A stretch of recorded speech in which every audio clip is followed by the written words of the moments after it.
the good, the bad, and the ugly part about having a powerful reputation and street credibility.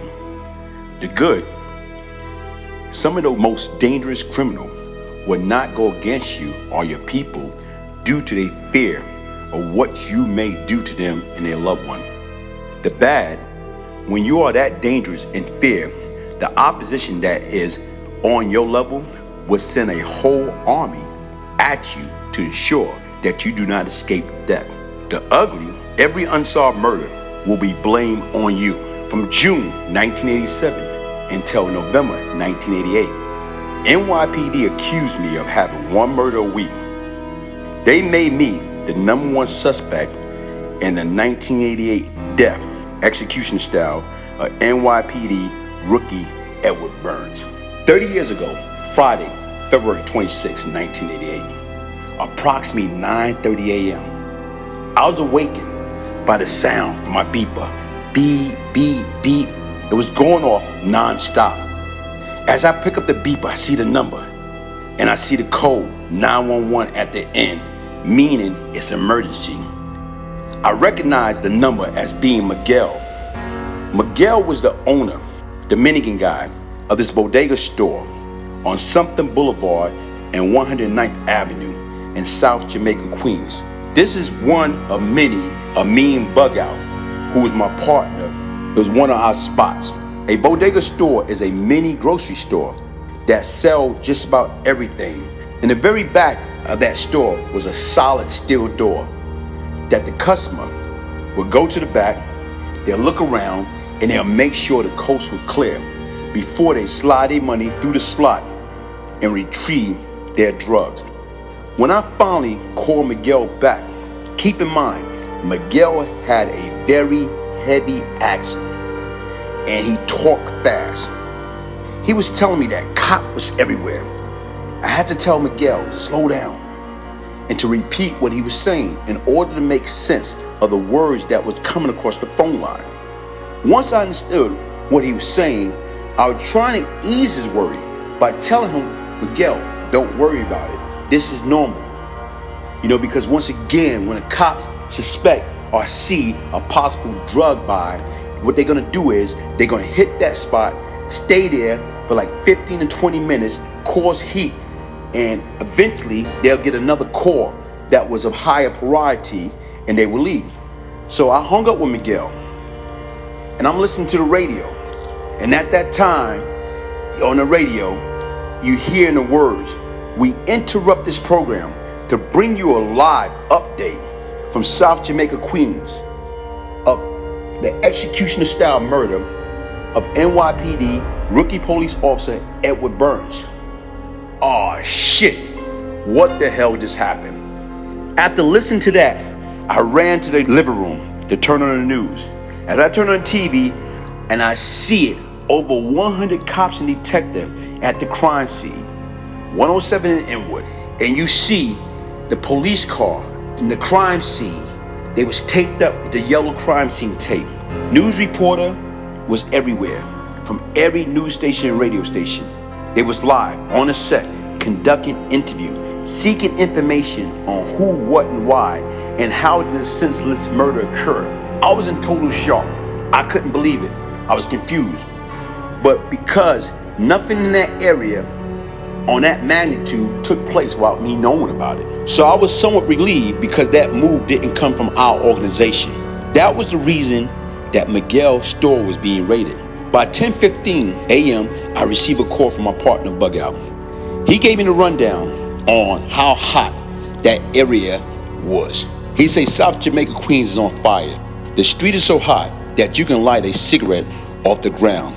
He spoke about the different law enforcement agency that he witnessed that was out there, from the U.S. Marshal, FBI, DEA, ATF, and the newly formed NYPD TNT was raiding and shutting down all known drug locations in all 5 boroughs, especially Queens. I told Bug Out, listen, it was too hot. I'm going to stay in Brooklyn at my Cypress Hill headquarters until nightfall before I even attempt to leave the house. Shortly after I hung out with Bug Out, Pappy Mason called me with Cat girlfriend Lynn on the other line. Pat was letting me know that at 4:30 a.m., a small army of correction officers, heavily armed, with SWAT gear, bulletproof vests, machine guns, escorted Cat out of his cell at Brooklyn House of Detention, shackled him down, and took him out of the facility, destination unknown. Lynn stated she called all the New York City jail and several New York State correctional facilities seeking to locate the whereabouts of Cat, and it was to no avail. We all was worrying, where the hell is Cat? What's going on? I told Pat to don't take what I'm about to say the wrong way, but I was glad that he was incarcerated at the time, because if he was not, he surely would have been their number one suspect in the death of Edward Burns. Not knowing at the time, Brian Glaze Gibbs, was their number one suspect. Pat replied by saying, I was right. They definitely would have pointed the finger at him. He ended the phone conversation by saying, in a time like these, we all need to stick together like family. And he used it and ended with his famous phrase, one love. At the end of that conversation, based on Pappy's behavior, he had me totally convinced that the hit on Edward Burns didn't come from us. All day long, my pager was going off. My phone was ringing. Guys that was incarcerated in both jail and prison was calling me to see what the hell was going on in Queens. And the folks in the street, other hustlers, they want to know if our crew was involved in the death of the rookie police officer. Because killing a cop is bad for business all the way around the board. Every nationality, from the Italians to the blacks to the Jamaican to the Puerto Rican to the Cuban, the Dominican, this had a direct effect on it. That move right there caused it the war on drug all across the United States, and it went overboard and it went into the international area. And my answer was the only answer that I knew to be true at the time. No, we did not have nothing to do with the hit on the cop. Approximately 10 p.m., I left Brooklyn and headed to Queens. As I'm driving to Queens and looking all around, you can see, cops present all over the place. As I arrived to my location, I went into the house and gathered with the group and listened to everyone speaking and talking about what they think happened, who they thought was possible, was behind it. I was trying to come up with the answer to the million-dollar question, who and why they execute that cop. As I listened to everyone in the room, it was my turn to speak. I stated, whatever group is responsible for that hit did it in order to bring heat into our area, because our area was a gold mine. It was making so much money. And they did it so all the heat going to be in our area, and they figure like in different section of Queens we're going to flourish. And I told them, once I find out who was the guilty Cupid that was responsible for that move, I will personally kill each and every one of them. The meeting ended and we all went outside. As I'm preparing to leave, I was pulled to the side by one of the guys. And this guy took the time and he was telling me, yo, I have something to tell you. I'm like, what? He said, yo, that hit came from us. I said, come on, man. Don't bullshit me. Get the fuck out of here. He said, listen, I'm telling you, it came from us. Pappy gave the order. That shit floored me. I am confused. Why in the hell would this motherfucker order a move like that? Keep in mind, we got a group in effect called the Round Table. Something of that magnitude would have came to us, and everybody would have talked about it and voted on that. And guess what? Everybody would have voted against that. So to me, that whole move, I couldn't believe it. I didn't understand it. I didn't want to believe it. I just stood there in shock, like in a daze. And right now I just told man, you know what? Get the hell out of here and keep it low key. I went and met up with Bug Out to check out, how bad our situation was. How many people got arrested? How many people we got to bail out? How much money did we lose? How much cash? How much drugs? How many guns from the raid? As I'm talking to Bug Out and trying to analyze everything, in the back of my mind, I was constantly thinking about what, one of the guys just told me. And even as I'm leaving Queens, driving back to Brooklyn, it's like reality set in. That this was the beginning to the end.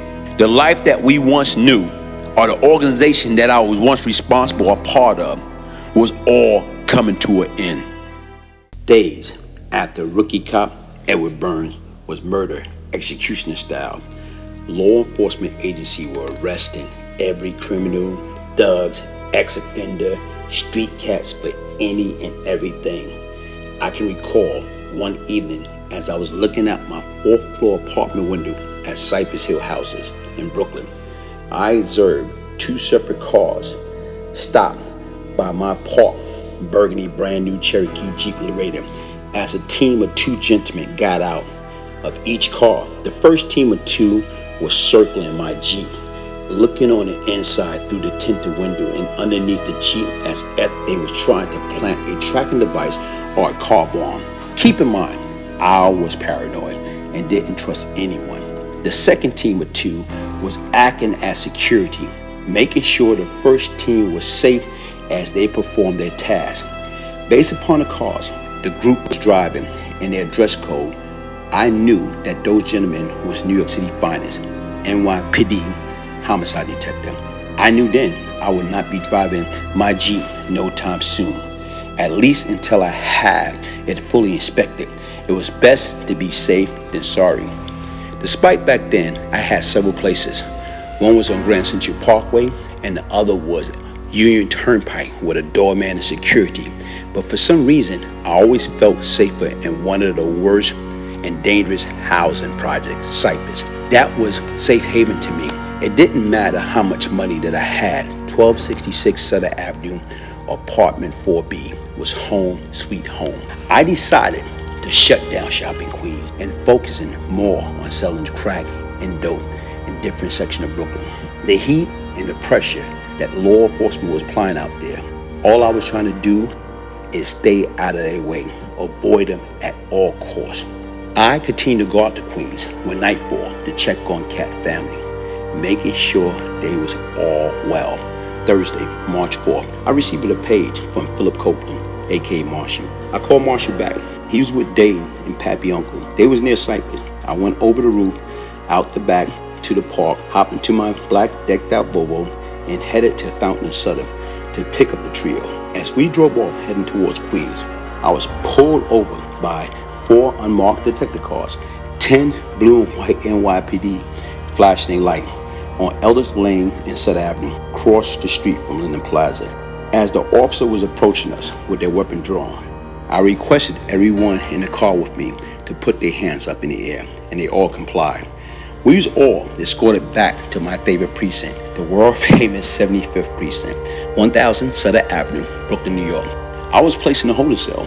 I noticed the homicide department was crowded. Come to find out, the 75th Precinct invited homicide detective from 103rd and 113 because they knew they was bringing me in. I was arrested for the death of a black 22-year-old male who was shot and killed on the same date and approximately the same time in Cypress Hill houses, approximately 5 miles away from where Edward Burns was being murdered. Okay, in that news, during that period, it was never mentioned anything in the newspaper or on the news of the death of Clifton Rice, but every newspaper and news channel worldwide ran a story on Burns being killed. Also, Vice President George H.W. Bush was running for president, and he campaigned with Officer Burns badge in his hand. As I waited to be escorted to Brooklyn Central Booking, Dave McCleary, Philip Copeland, and Pappy Uncle were all released. The law enforcement reason for arresting me was to make sure that I did not go on a run from being brought to justice for the cold-blooded murder of the 22-year-old white officer. I made my first call to my people, and I asked them to contact my lawyer, the late Murray Cutler. His son Bruce Cutler used to represent the late John Gotti. Only 8 months removed from me being acquitted for murder, attempt murder, weapon charge, after laying up in jail for 13 months and 17 days. Now I am back at my second home, Rikers Island. Literally, it was at F I never left. The guards and the inmate was greeting me with respect. As I'm making my calls and showing my family I am A-OK, NYPD got their first major break. As a reward for information leading to the arrest of the killer or Officer Burns, raised to $40,000. Law enforcement had everything that they need. A family member of Philip Copeland came forward, and he told him that Phil, Todd, Dave, and Scott planned the murder of the cop in his apartment, and he was right there. As they discussed and made a final plan, within a matter of hours, they arrested Philip Copeland, Dave McCleary, Tar Scott, and Scott Carr. During the interview, Howard Pappy Mason's name came up as the mastermind. Brian Glaze Gibbs' name never came up. On Monday, March 7, 1988, I was escorted from Rikers Island with hundreds of others inmates. Go to court. More bullpen therapy. When you just sit in a holding cell for a long period of time, mostly for nothing. I didn't believe anything was going to happen, so I was looking forward to getting back to North Facility, opposed to being in Brooklyn Criminal Court holding cell all day.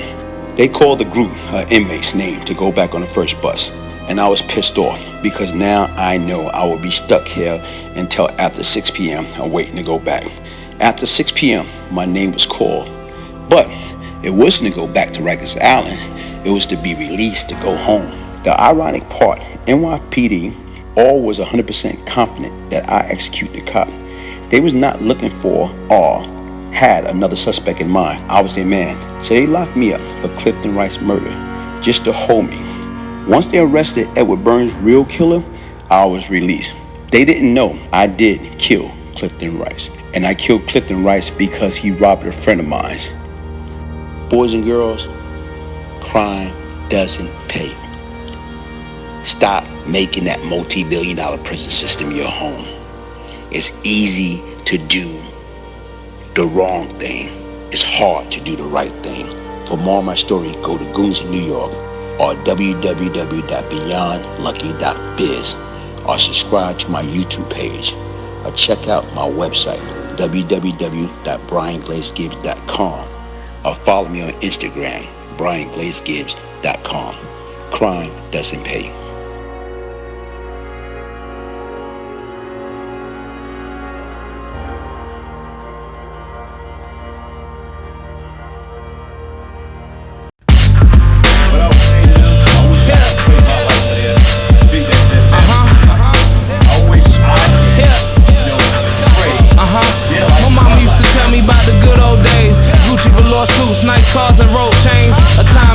Where everybody had a hustle. Some people had brains, some people had muscle. Some people had both, a dangerous combination. A couple steps ahead of any sticky situation. Know when to make the move and know when to stay and be patient. And just because you're flesh and blood doesn't make you related. She used to tell me a story about the amazing Glaze. Him and your pops was like brothers, but that nigga was crazy. Me in early, late 80s, Brooklyn the murder capital, where it wasn't frowned on if you had to bust a cat or two. Just keep it rational, never radical. Watch your attitude, and if you made it out and show your gratitude to a greater cause. Locked behind them cell bars, got so many tears on the floor. Then let my celly know, cause I just wanna change my ways. Don't wanna live this way no more, cause I done caused a lot of pain. I don't know which way to go. I gotta change my past though, but I can't change my past though. Trying to end it on a good note and leave a message in the footnote.